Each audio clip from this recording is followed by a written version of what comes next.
अस्सलाम वालेकुम। मेरा नाम है मुजाहिद हसनैन और आप देख रहे हैं स्टार्टिंग आउट विद प्रोग्रामिंग। इस लेक्चर के अंदर हम डिस्कस करेंगे फंक्शन ओवरलोडिंग। अब फंक्शन ओवरलोडिंग क्या होती है?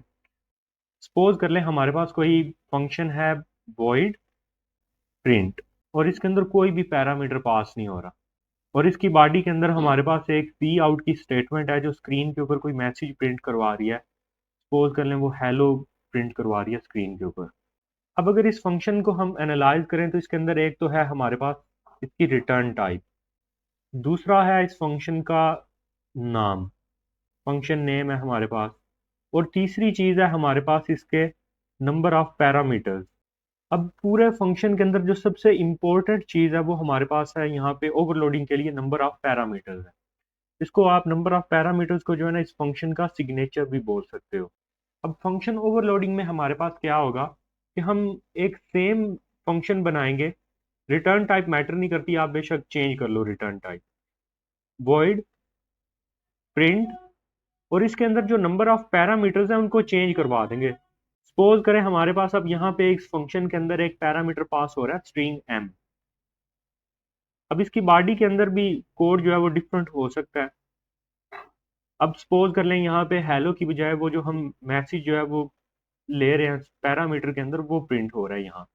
तो इस चीज को बोलते हैं फंक्शन ओवरलोडिंग। अब फंक्शन ओवरलोडिंग में क्या चीज है, हमारे पास सेम नेम होगा दो फंक्शंस का, दोनों फंक्शंस का नाम है प्रिंट, लेकिन उनके जो नंबर ऑफ पैरामीटर्स हैं वो डिफरेंट है, या उनके पैरामीटर्स की जो डाटा टाइप है वो भी डिफरेंट हो सकती है। मसलन अब अगर आप यहाँ यहाँ पे देखो ना तो हमारे पास इस प्रिंट फंक्शन की जो डाटा टाइप है वो है स्ट्रिंग। तो अगर मैं एक और फंक्शन बनाता हूँ void, और इस फंक्शन के अंदर मैं इंटीजर डाटा टाइप का वेरिएबल पास करवा देता हूँ इंट आई, और फिर इसी को ही मैं प्रिंट करवा देता हूँ। अब मेरे पास तीन फंक्शन है और तीनों जो है वो डिफरेंट है। इस फंक्शन के अंदर कोई पैरामीटर पास नहीं हो रहा, इसके अंदर एक पैरामीटर पास हो रहा है और वो स्ट्रिंग डाटा टाइप का है, इसके अंदर एक पैरामीटर पास हो रहा है और वो इंटीजर डाटा टाइप का है। मैं चाहूँ तो एक से ज्यादा पैरामीटर्स जो है ना वो भी पास करवा सकता हूँ, और कंपाइलर इनको डिफरेंटली ट्रीट करता है, ना कि इनको सेम ट्रीट करता है। इन फंक्शन का सिर्फ नाम सेम है लेकिन इनका सिग्नेचर सेम नहीं है। तो यहाँ पे सबसे जो इंपॉर्टेंट चीज है वो इनका सिग्नेचर है। अच्छा, एक और चीज है, सपोज करें मैं एक और प्रिंट का फंक्शन बनाता हूँ प्रिंट, और इसकी रिटर्न टाइप मैं रख देता हूँ इंटीजर, और इसके अंदर अगर मैं पैरामीटर पास करवाता हूँ ना कोई स्ट्रिंग डाटा टाइप का, स्ट्रिंग एन पास करवा रहा हूँ, तो कंपाइलर इसके ऊपर जो है ना वो एरर दे देगा। एरर क्यों देगा? क्योंकि जो रिटर्न टाइप होती है हमारी वो सिग्नेचर के अंदर इंक्लूडेड नहीं होती। फंक्शन को ओवरलोड करने के लिए क्या चीज जरूरी है कि हम उसका सिग्नेचर चेंज करें। तो अब अगर मैंने एक void print नाम का ऑलरेडी फंक्शन बना रखा है जिसके अंदर एक स्ट्रिंग डाटा टाइप का पैरामीटर पास हो रहा है, तो मैं कोई दूसरा फंक्शन नहीं क्रिएट कर सकता प्रिंट नाम का जिसके अंदर जो है ना पैरामीटर स्ट्रिंग डाटा टाइप का पास हो। सिर्फ उसकी डाटा टाइप चेंज करने से फंक्शन ओवरलोड नहीं होगा। फंक्शन ओवरलोड करने के लिए जरूरी है कि हम उसके नंबर ऑफ पैरामीटर्स या चेंज करें या पैरामीटर्स की डाटा टाइप चेंज करें। जैसे हमने यहाँ पे प्रिंट नाम का सेम फंक्शन बनाया, और इस सेम फंक्शन के अंदर हमने सिर्फ जो है ना डाटा टाइप चेंज कर दिया, स्ट्रिंग से हमने क्या किया, स्ट्रिंग से उसको इंटीजर में कन्वर्ट कर दिया, तो यूं वो ओवरलोड हो गया। एक दफा सारी चीजें फिर से रिपीट कर लेते हैं।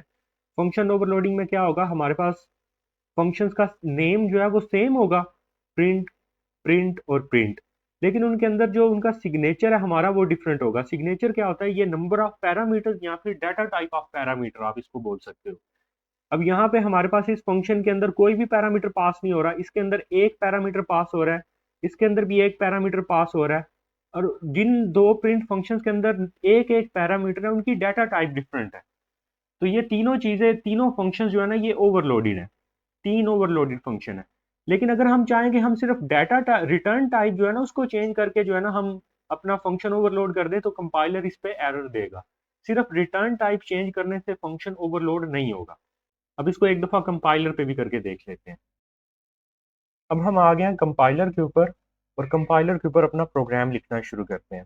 Hash include iostream using name space STD, फिर उसके बाद हम क्लास ले लेते हैं डेमो नाम से, जिसके अंदर हम जो है ना डिमॉन्स्ट्रेशन करवाएंगे कि हमारा फंक्शन ओवरलोडिंग जो है वो कैसे काम करता है। पब्लिक और इसके पब्लिक में आके हम सबसे पहले तो कोई एक फंक्शन क्रिएट कर लेते हैं जिसको हम जो है ना बाद में ओवरलोड करेंगे, वॉइड मैसेज। और इसके अंदर हम एक कोई सी आउट की स्टेटमेंट जो है वो प्रिंट करवा देते हैं, हेलो वर्ल्ड। अब इंट मेन में आके इसका एक ऑब्जेक्ट लेते हैं डेमो क्लास का, डेमो DM1। और DM1 से हम जो है फिर इस फंक्शन को कॉल करते हैं, देन उसके बाद हम रिटर्न 0 करते हैं। अब अगर आप स्क्रीन के ऊपर देखो तो इसकी आउटपुट आई है हेलो वर्ल्ड। अभी तक हमने सिर्फ एक ही फंक्शन क्रिएट किया है। अब हम इस क्या करते हैं, अब हम इस फंक्शन को जो है ना ओवरलोड करके देखते हैं। तो फंक्शन की मैं रिटर्न टाइप फिलहाल सेम रखता हूँ, वॉइड मैसेज। अच्छा, एक दफ़ा हम इसकी ना रिटर्न टाइप सिर्फ चेंज करके इसको ओवरलोड करने की कोशिश करते हैं, इंट मैसेज। और मैसेज के अंदर आके मैं कर देता हूँ रिटर्न 10, क्योंकि इसकी रिटर्न टाइप है। तो रिटर्न टाइप अगर है तो हमें रिटर्न स्टेटमेंट लाजमी लिखना पड़ेगी। लेकिन अगर आप देखो तो यहाँ पे एरर आ रहा है। वो बोल रहे हैं can not overload function distinguished by return type alone. सिर्फ रिटर्न टाइप की बेस पे हम फंक्शन को ओवरलोड नहीं कर सकते। तो वॉइड मैसेज, और इसके अंदर मैं कोई पैरामीटर पास करवा देता हूँ, इंटीजर का इंट एन पास करवा देता हूँ। अब इसके अंदर मैं क्या कर रहा हूँ कि जितनी दफ़ा एन पास किया जाएगा ना, मैं उतनी दफ़ा जो है ना वो सी आउट की जो स्टेटमेंट है ये वाली, मैं उतनी दफ़ा इसको प्रिंट करवा दूंगा लूप के जरिए। तो यहाँ पे हम लूप लगा लेते हैं, for int i is equal to 0, i less than n, i plus plus. और यहाँ इसके अंदर मैं ये स्टेटमेंट प्रिंट करवा दूंगा। अब मैसेज वाले फंक्शन में जितना एन पास किया जाएगा वो उस स्टेटमेंट को उतनी दफ़ा प्रिंट करवाएगा। अब एक दफ़ा इस ओवरलोडेड फंक्शन को कॉल करके चेक करते हैं, DM1 डॉट मैसेज। अब अगर आप देखो तो हम यहाँ पे जब डॉट लगा रहे हैं ना, तो डॉट लगाने पे सिर्फ एक फंक्शन ही वो शो करवा रहा है। और इस फंक्शन के नीचे वो बता रहा है कि इसका एक ओवरलोड फंक्शन भी है, हमारे पास एक प्लस ओवरलोड फंक्शन भी है। तो हम वो ओवरलोड फंक्शन जो है ना वो भी कॉल कर सकते हैं। तो यहाँ पे हम लिखेंगे मैसेज, और मैसेज के अंदर हम पास करवा देंगे 3। अब जो मेरे पास जो हेलो वर्ड वाली स्टेटमेंट है, एक दफा तो वो इस मैसेज वाले फंक्शन से प्रिंट होगी, और 3 दफा जो है वो इस मैसेज वाले फंक्शन से प्रिंट होगी, क्योंकि ये ओवरलोडेड फंक्शन है। अब अगर आप देखो तो मेरे पास स्क्रीन के ऊपर आउटपुट आ चुकी है, और आउटपुट के अंदर आप देख रहे हो कि 4 दफा हेलो वर्ड प्रिंट हो रहा है। इट मीन्स कि जो ओवरलोडेड फंक्शन है वो हमारा ठीक से काम कर रहा है। अब हम इसी मैसेज फंक्शन के और ओवरलोडेड फंक्शन बनाने की कोशिश करेंगे, वॉइड मैसेज। और अब इसमें हम स्ट्रिंग डाटा टाइप का कोई वेरिएबल जो है ना वो पास करवा देते हैं, स्ट्रिंग एम। और अब अगर हमने यहाँ पे इस स्ट्रिंग डाटा टाइप के वेरिएबल को यूज करना है, तो हमें यहाँ पे ऊपर जो है वो स्ट्रिंग की जो हेडर फाइल है वो इंक्लूड करना पड़ेगी, हैश इंक्लूड स्ट्रिंग। अब हम इस फंक्शन के अंदर जो है ना स्ट्रिंग वेरिएबल को यूज कर सकते हैं, सी आउट एम एंड एल। अब नीचे आके मैं इस फंक्शन के अंदर बजाय 3 के 1 पास करवा देता हूँ, ताकि वो एक दफा ही हेलो वर्ड प्रिंट हो। और DM1 से मैं ये जो मैसेज का थर्ड मेरे पास ओवरलोडेड फंक्शन है, जिसके अंदर हम स्ट्रिंग डाटा टाइप का वेरिएबल पास करवा रहे हैं, तो यहाँ पे मैं एक स्ट्रिंग वैल्यू पास करवा दूंगा।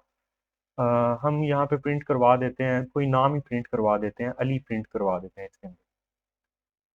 अब अगर इसको मैं रन करूंगा तो मेरे पास एक दफ़ा हेलो वर्ड इस मैसेज फंक्शन से प्रिंट होगा, एक दफ़ा हेलो वर्ड इस मैसेज फंक्शन से प्रिंट होगा, और एक दफ़ा जो है ना अली प्रिंट होगा इस मैसेज फंक्शन से। अब अगर आप देखो तो एक दफ़ा सिंपल जो हमारे पास मैसेज फंक्शन था जिसके अंदर कोई पैरामीटर नहीं, एक दफ़ा हेलो वर्ड उससे प्रिंट हुआ है। एक दफ़ा हेलो वर्ड प्रिंट हुआ है उस मैसेज फंक्शन से जिसके अंदर सिर्फ एक पैरामीटर पास करवा रहे हैं। और एक दफ़ा अली प्रिंट हुआ है उस मैसेज फंक्शन से जिसके अंदर हम एक स्ट्रिंग डाटा टाइप का वेरिएबल पास करवा रहे हैं। हम चाहें तो नंबर ऑफ पैरामीटर्स एक से ज़्यादा भी कर सकते हैं, वॉइड मैसेज। इसके अंदर हम एक इंटीजर डाटा टाइप का ले लेते हैं, एक हम स्ट्रिंग डाटा टाइप का वेरिएबल ले लेते हैं। अब इस फंक्शन के अंदर मैं क्या करूंगा, मैं चाह रहा हूँ कि जितना मेरे पास यहाँ पे नंबर पास किया जाएगा उतनी दफ़ा जो है ना ये मैसेज जो है वो स्क्रीन के ऊपर प्रिंट हो जाए। तो फॉर का लूप मैं यूज़ कर लूंगा, for int i is equal to 0। और इसके अंदर मैं जो मैसेज मेरा जो है वो पास होगा उसको मैं प्रिंट करवा दूंगा, सी आउट एम एंड एल। अब एक दफ़ा इसको भी हम कॉल कर लेते हैं, मैं चाह रहा हूँ कि अब मेरा ये जो मैसेज वाला फंक्शन है अली, ये अली मेरे पास स्क्रीन के ऊपर 4 दफा प्रिंट हो। तो अब एक दफा मैं इसको एक दफा रन करूंगा तो मेरे पास स्क्रीन के ऊपर 4 दफा जो है ना वो अली प्रिंट होगा। अब अगर आप देखो तो स्क्रीन के ऊपर आउटपुट आ चुकी है, 4 दफा स्क्रीन के ऊपर जो है ना वो अली प्रिंट हो चुका है हमारे पास। जैसे हम ये फंक्शंस को ओवरलोड करते हैं ना, वैसे ही हमने देखा था कि हम अपने कंस्ट्रक्टर्स को भी ओवरलोड कर सकते हैं सिर्फ उनके नंबर ऑफ पैरामीटर्स को चेंज करके। और जो हमारा डिस्ट्रक्टर था उसको हम ओवरलोड नहीं कर सकते थे, क्योंकि उसके अंदर हम जो नंबर ऑफ पैरामीटर्स हैं वो चेंज नहीं कर सकते, उसके अंदर कोई पैरामीटर ही पास नहीं होता। तो फंक्शन की ओवरलोडिंग के लिए जरूरी है कि हम उसका जो नंबर ऑफ पैरामीटर्स है या जो डाटा टाइप ऑफ पैरामीटर है वो चेंज करें। अगर हम उसकी रिटर्न टाइप सिर्फ चेंज करेंगे ना तो उससे ओवरलोडिंग के ऊपर कोई फर्क नहीं पड़ता, उसको वो कंपाइलर ओवरलोडिंग के लिए कंसिडर नहीं करता। तो नेक्स्ट लेक्चर में हम जो है ना वो डिस्कस करेंगे कि ऑपरेटर ओवरलोडिंग क्या होती है। जैसे हम अपने फंक्शंस को ओवरलोड कर सकते हैं ना कि वो मल्टीपल पैरामीटर्स के साथ कंपैटिबल हो जाए, वैसे ही हम चेक करेंगे कि हम अपने ऑपरेटर्स को ओवरलोड कर सकते हैं कि वो भी मल्टीपल डाटा टाइप्स के साथ कंपैटिबल हो जाए। तो चैनल को सब्सक्राइब कर लीजिए, बेल आइकन को भी हिट कर लें ताकि नेक्स्ट लेक्चर की अपडेट आपको मिल जाए। शुक्रिया।